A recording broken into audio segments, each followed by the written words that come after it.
New Orleans, a city of mystery, a city that 1 million people proudly call home, at least the ones above ground, because New Orleans is also home to many beings that can't find their way back. Watch as our group of paranormal investigators attempt to discover these lost souls. Join us as we explore New Orleans, the most haunted city in America. What makes a legend? In New Orleans haunted folklore, it's a story that's been passed along from generation to generation. Now, as you can imagine, over that period of time, these legendary stories grow and mutate into different versions until they take on a life of their own. In tonight's episode, we'll explore the origins of these stories, the legends that have added to the rich history that has haunted New Orleans. The word Lougarou is the French word to refer to a phenomenon that is known in many parts of the world. In English it's called a werewolf, and in other parts of the world it's called various things. There was this belief that people could shift shapes, could become animals, could turn themselves into animals. Either they were somehow cursed into becoming an animal, either chronically, that is, according to certain conditions, a full moon or whatever, or permanently unable to shift back into human shape without being unbewitched or having the spell broken. We've always heard it called tatai, which a lot of times when we were misbehaving as children, the parents would tell us, behave, because if you don't, the tatai is going to get you, which for some years we didn't know what it was exactly until later on. Parents would tell us it was the equivalent of a werewolf. And sometimes this Rougarou, or loup-garou, would live in the swamps. Well, growing up in those areas, a lot of times we didn't have transportation, so we walked where we were going. As the age of about 15 or 16 years old, I'm walking to a small town to go to a party. One night, coming back, I'm crossing the highway that runs through one of the swamps. Well, as I'm walking, I see this figure emerge from one side of the highway. It was a 4-lane highway, 2 going, 2 coming. And the creature that was crossing, or the being that was crossing, took very, very little time to cross. There was a smell of, as cliche as it sounds, a wet dog, a skunk, just a very, very earthy smell. And when I got to the area where it was crossing, for me to actually cross as quick as it did, I would have to be at a fast-paced run. And this being must have been well over 6 feet tall, maybe even 7 feet tall. Staying in that area for a little while at night and seeing what I saw, I just didn't want to stick around, so I took off at a quick pace, running, trying to get back towards the town, the city lights, just so I can feel safe and secure. At that age, seeing something that you can't explain, being alone out on the highway, it really, really makes you, just want to get out of there. My friend Richard Guidry told me a story about that he had heard as a child about a man who had been apparently turned into a dog by some circumstance, and some people were out in the woods and cooking around a fire, and this dog came bothering them, pestering them, and they were trying to shoo it away, and finally someone threw a sharp object at the dog and hit it on the nose, which caused the dog to bleed, and it turned into a man and said, "Thank you for breaking the spell. The only way I could have the spell broken was to spill some of my blood." Interesting story. This is Haunted New Orleans. You're watching Haunted New Orleans. And then there are a lot of stories about looking for buried treasure in Louisiana, because apparently there, sometimes these things have a grain of truth in them. There was apparently a lot of money hidden, either by pirates or by people who were trying to survive the Civil War the raids that were associated with the Civil War. They hid their money, and sometimes they moved away or died before retrieving it. And so apparently there was this notion there was quite a bit of wealth buried in Louisiana, and there's a long-standing tradition of looking for buried treasure. And associated with that practice, there are quite a few people that I've interviewed over the years have told stories about the kinds of phenomena, supernatural phenomena that have appeared to prevent them from finding treasure, from actually getting the treasure that they ran across, because it wasn't destined for them. Apparently, the story is that when they would bury treasure, they would ask the group, is anyone willing to stay and guard this treasure? And of course, some neophyte would say, well, yeah, I will, because as soon as y'all are gone, thinking as soon as they're gone, I'll take the treasure and leave. And he would say, can I have your word on that you will guard this treasure? And if he said yes, they would bury the treasure and kill him, bury him over the treasure. And his spirit was condemned to guard the treasure, keeping his word.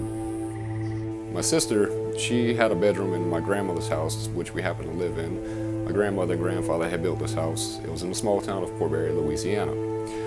Well, my sister, she had the room to herself, and on some nights she would complain about going to sleep, and she would dream about this witch coming out of an electrical panel that was in the room.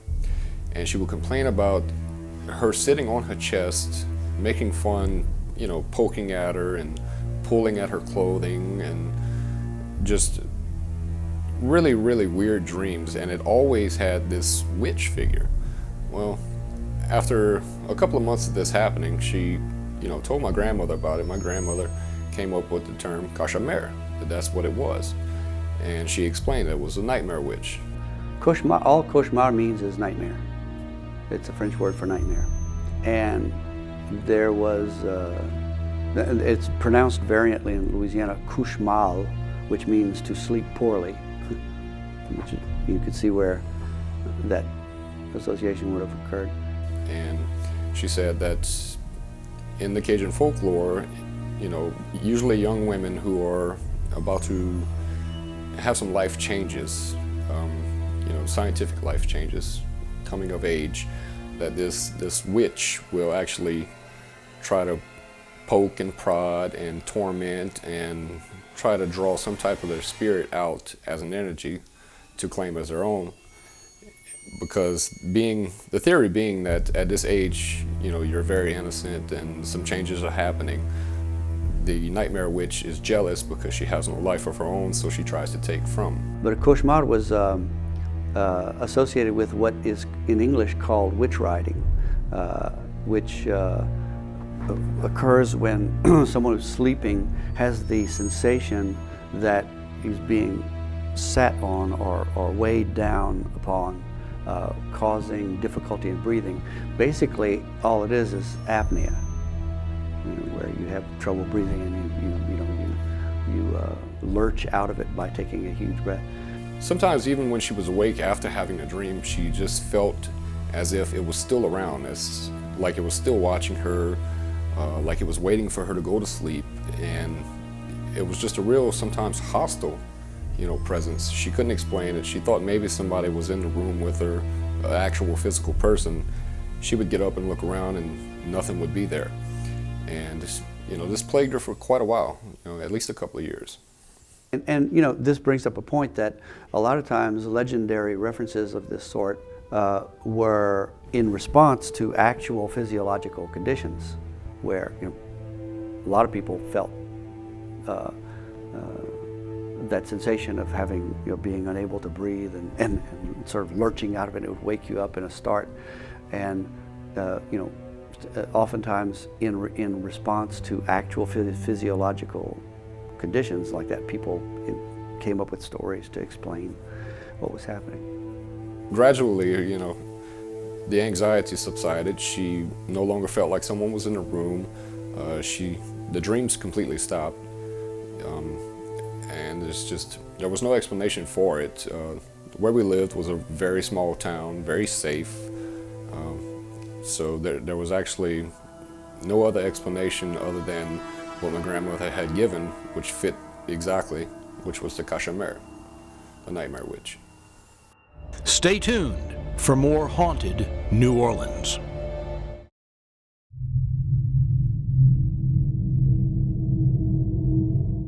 The oldest legend that I know of Mona Lisa involves the time when the city park was the Lower Allard plantation. And according to that legend, a daughter of Louis Allard, the plantation owner, was romantically involved with someone whom he didn't approve of. And because he wouldn't give the suitor his approval, she became despondent and committed suicide, threw herself into the lagoon here and drowned. She became called Mona Lisa because originally she was Moaner Lisa because of her woeful moans that echoed through the park late at night. Eventually it got kind of shortened down because of the New Orleans accent, and she became known as Mona Lisa. Later, in the 1960s, another version of Mona Lisa became prevalent, and it involved a sailor picking up a girl down in the French Quarter, bringing her out here for a love tryst, and for whatever reason murdered her, and her body was found floating in the lagoon. I don't know if any of these legends are true or not. I tend to believe them, but I know in personal experience in our family, we had a personal experience with Mona Lisa, and this involved my brother and cousin who accompanied my Uncle Eddie back here while he was making his rounds on the golf courses, and while he was occupied inside the clubhouse near the one that is near Mona Lisa Drive, they went off exploring. It was late afternoon, a summer afternoon, and the whole time my brother, who was a complete clown, was telling my cousin, Mona Lisa's gonna get you, Mona Lisa's gonna get you. James! James! You stupid jerk! It's not even funny. It's cold and I was looking for you and you had me scared that something happened to you. It's not funny. I bet you I can scare you really good. Stand on the edge of the lagoon. And do what? And call Mona Lisa. Say her name 3 times. What's that supposed to mean? The ghost Mona Lisa's gonna get you. It's the stupidest thing I've ever heard. Well, if nothing's gonna happen, I dare you to do it. Fine. Mona Lisa? Mona Lisa? Mona Lisa. See, stupid, nothing. Look at that. What are you looking at? Do you see what I'm seeing? What is that? Get out of here, run! Well, they fled in fright back to the clubhouse, to which my Uncle Eddie said, "What are you doing? I told you not to do that. I told you Mona Lisa was going to get you." Years later, we'd all take drives back here. We'd all have experiences. We'd say we'd see her floating, but for sure, my brother, and he's a very pragmatic person, very skeptical, and he said for sure Mona Lisa chased him out of City Park. The Mona Lisa legend is a New Orleans version of a classic legend known as Bloody Mary, in which slumber parties the world over have experienced going into the bathroom, turning the lights out, and standing in front of the mirror and saying, "Bloody Mary, Bloody Mary, Bloody Mary," and Bloody Mary is supposed to appear. Bloody Mary, Bloody Mary, Bloody Mary.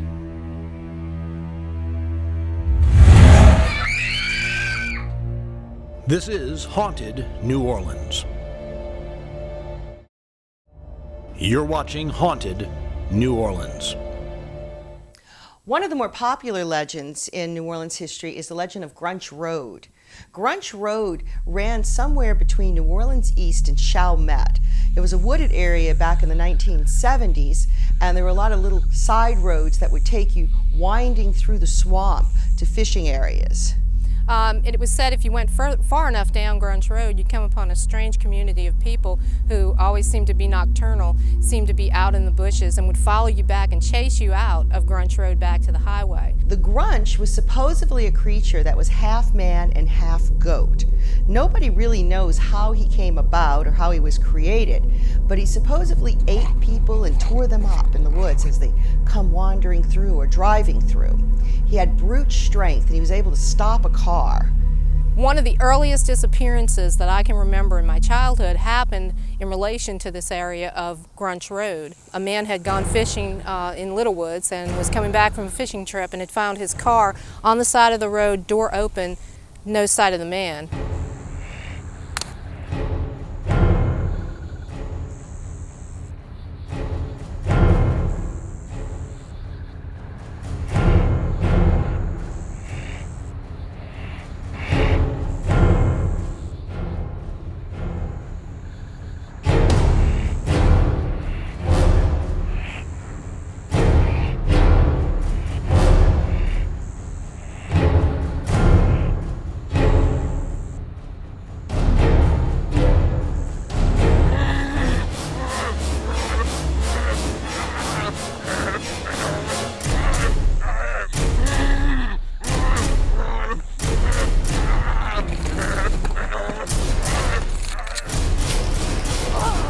Several days later, after his wife had filed a police report, they found his car on the side of the road with the door open and nothing but a few blood stains on it. The man's body was never found. Needless to say, secluded wooded roads made for good lovers' lanes for teenagers. So one of the more popular stories about the Grunch was about a couple that went out there to park. As the story goes, the boy got out of the car for some reason, maybe to go to the bathroom, and walked up into the woods.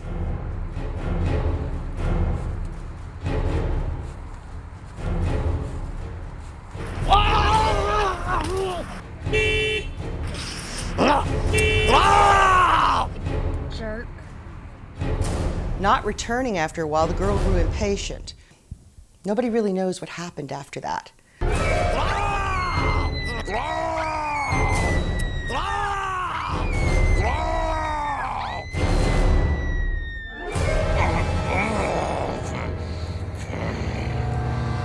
They were never found again. As you've seen, these stories are fascinating and entertaining. But are they true? Or are they just tall tales spun by storytellers of yesteryear? I'm reminded of a famous movie quote: "When the legend becomes fact, then print the legend." In other words, true or false, these legends didn't get that way by not being immortal. See you next time on Haunted New Orleans.